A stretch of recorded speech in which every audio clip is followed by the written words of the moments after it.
The first night did not smell like night. It smelled of old glue, of paint buried in wood, of damp fibers in a carpet untouched for months.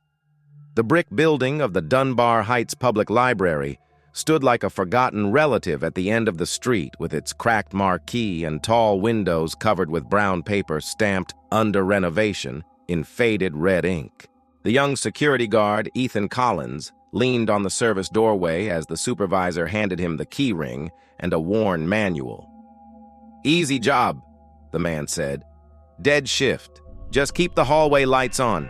Check the cameras. No heroics." Ethan nodded, swallowing it like a pill without water. The reception clock read 10:41 p.m. when he settled before the grainy monitors. 6 black and white eyes staring into 6 corners. History wing, reading hall, children's section, storage, east stairs, west stairs. The hum of the failing air unit filled the stillness. Every so often, the building cracked, an old joint stretching, plaster surrendering, a sound like bones deciding to move again after years of silence. At 11:17, the history wing camera stuttered. Static lined the screen, then steadied on a figure that did not move. Between 2 shelves, a shape, narrow shoulders, bowed head, stood frozen. Ethan leaned closer, nose to glass. He pressed zoom. The image chewed itself into static. When the pixels returned, the shape was gone. He climbed the east stairs, flashlight in hand. Each step creaked, numbers counted silently to calm his mind. The history wing smelled of swollen paper and damp wool. Dust spun in the flashlight's beam, flakes of old lives drifting. Everything seemed still until the floor broke the lie. In the central aisle, books sprawled in a formation too neat to be an accident. He bent, light trembling in his hand, lips spelling the titles one by one. Together they read, "Come back at 3 His throat went dry.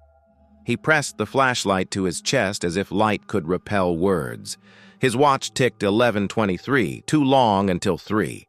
He returned the books to the shelves, noting the faded handwritten labels, the careful penmanship of an older hand.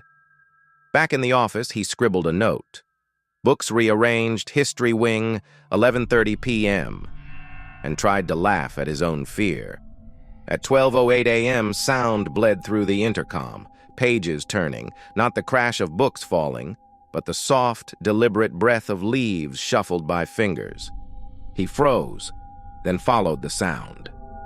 In the children's section, cartoon decals peeled from blue walls, rugs dotted with letters stained by damp. His light swept across a built-in wooden panel. One plank stood ajar, leaving a slit of darkness. The sound of pages came from there. He knelt, ear against the crack. Cold air kissed his face, thick with mold and iron. The pages turned again. Then, as though a hidden hand offered proof, a book was pushed outward, scraping the edge, falling onto the rug with a gentle thud.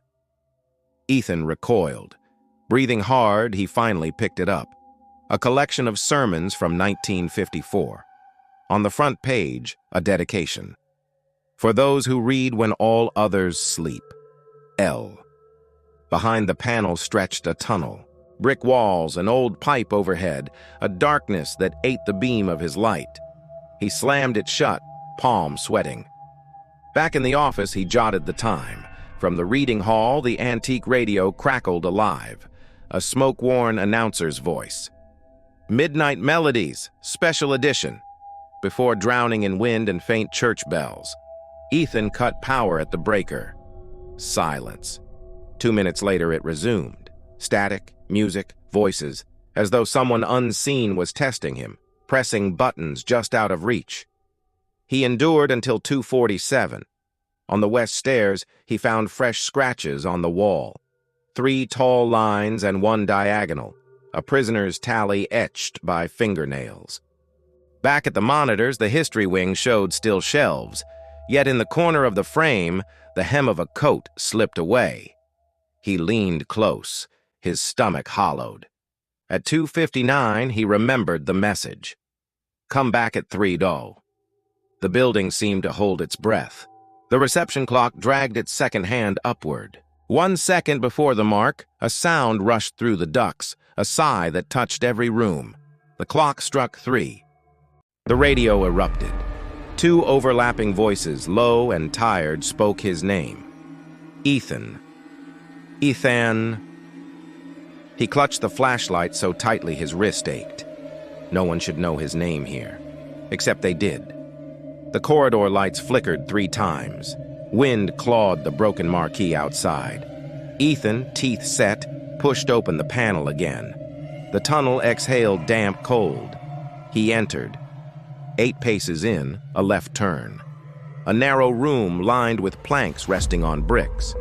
Hundreds of books stacked in ropes, spines scarred, catalog tags torn and taped back in strange order. Among them, a chipped enamel mug with dark water, a stub of candle, a shredded mattress, and a twin radio, silent but waiting. His boot cracked something underfoot. He shone down. Library cards, yellowed, scrawled with old loans. Dates ended in the 1980s, some as far back as 1962. In the margins, notes in slanted hand, afternoon sunlight, don't open, return behind the wall. One card, in blue pen, gleamed fresher than the rest. Ethan, not tonight. His lungs stalled, the ink still shone as if wet. He dropped the card back, apology in the gesture. From the next corridor, 3 metallic knocks.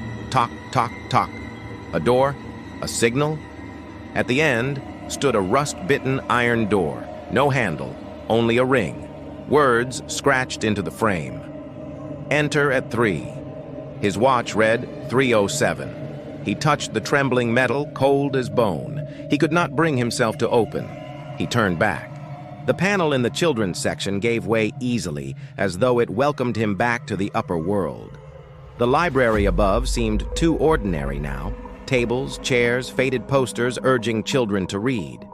At his desk, he wrote in his log, "Found unmapped sublevel, children's section access, possible intruder." But he did not report it. The next day, he woke with the taste of pennies in his mouth, dream-drenched in visions of a library the size of a city, streets made of shelves, air ducts chanting in radio voices. On the second night, the reading hall radio played a 1950s song about cough medicine, followed by a broadcast for Monroe County, a neighboring place. Ethan unplugged it. Still it spoke. In the history wing, books spelled another phrase. I am not alone. Cold air stroked the back of his neck. The breath smelled of stale coffee. He spun with the flashlight and found nothing. On the third night, Ethan carried a thermos of good coffee and a small recorder. He would have his own proof. Down in the tunnels, the mug was freshly rinsed, the candle replaced. Crumbs on a plate. Someone lived here. On a shelf, a municipal yearbook from 1971 bore the oval mark of a finger, still clean of dust. He set the recorder down and left it running. Upstairs, faint scratches ticked against the reception wall in coded rhythm. At 3, the radio broadcast his own voice, warped, delayed, muttering, "Don't open the wrong door." Layered beneath, a second male voice echoed the same warning. By the 4th night, rain drummed the roof. On the monitors, a shelf shifted forward, then returned. Downstairs, books once more spelled a message on the floor. Dante opened the wrong door. Testing, he arranged 3 harmless books on a table, a biography, an atlas, a romance. He left, returned 30 minutes later. They had been replaced. The new titles formed the phrase, "He is beside you." Warm breath slid across his ear. Ethan froze. There was no one. By the 5th night, he was done with hesitation. Armed with flashlight and an iron bar, he entered the tunnels. Deeper, he found a room of photographs taped to the wall, librarians smiling stiffly, children clutching books, the library facade in brighter years. One photo showed a thin man in vest and tie, captioned, Mr. Merritt, keeper of the collection, 1958-1972. At the corridor's end, another iron door. The frame bore new words: enter, but not alone. He pulled the ring. The door groaned. A draft of old paper, skin, and soap escaped. Beyond, mirrors leaned against walls, not reflections, but lies. In one, Ethan saw himself walking down the stairs of the Reading Hall. In another, tables filled with books that no longer existed upstairs. In another, his own face blank. From within, footsteps approached. 2 pairs, steady, closer. The radio upstairs shrieked. Voices spoke together. He came back. He came back at 3. The mirrors shimmered. Shadows thickened.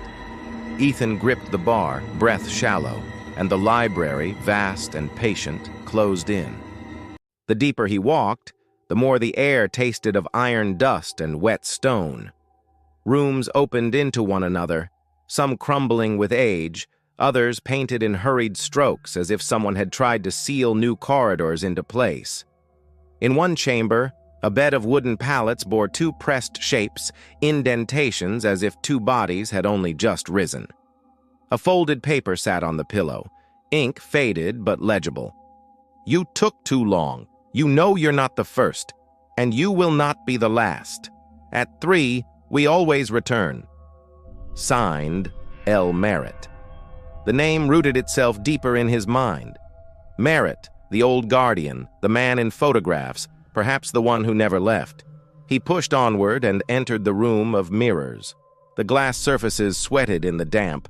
None obeyed reality. One mirror showed the library lobby as if daylight still reigned there. Another the reading hall with flowers on tables long removed.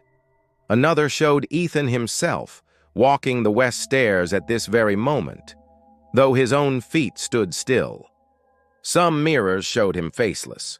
One showed him smiling a smile he did not own. A voice unfurled across the chamber, speaking from every reflection at once. You took too long. Another followed half a beat later, overlapping. Not echo, but twin. 2 gaunt silhouettes darkened the far wall, bent beneath invisible weight. Ethan raised the flashlight, but its beam fractured across the glass, scattering the shapes. Don't open the wrong door, said one. We are already here, hissed the other directly beside his ear, though they stood yards away. From shelves behind them, books toppled one by one, arranging on the floor into words. You were already here. The second hand dragged itself to the top. 3 a.m. The mirrors quaked. His reflection lifted its head, stared into his eyes, and grinned with a mouth that was not his. The overlapping voices swelled, no longer whispers but a patient chant. Welcome back, Ethan. The hanging lamp swung violently. Darkness drowned the room. Hands clamped down on his shoulders, 2, firm, human. He froze, breath locked. The grip did not release. Instead, it guided him forward, deeper among the mirrors. He stumbled into another hall. Here the walls narrowed, lined with shelves pressed full of diaries, ledgers, notebooks, their spines cracked and nameless. He opened one at random. Inside, page after page bore nothing but the repeated line. At 3 we return. The ink varied. Thick fountain strokes, thin biro scratches, pencil indentations, decades of handwriting, decades of ritual. Another diary fell open to a list of names, some crossed out, others underlined. At the bottom, Collins, Ethan. The ink still glistened. He backed away, heart a hammer in his chest. From the dark, the 2 shadows stepped closer. Their forms sharpened for an instant, faces thin, eyes cavernous, then blurred again.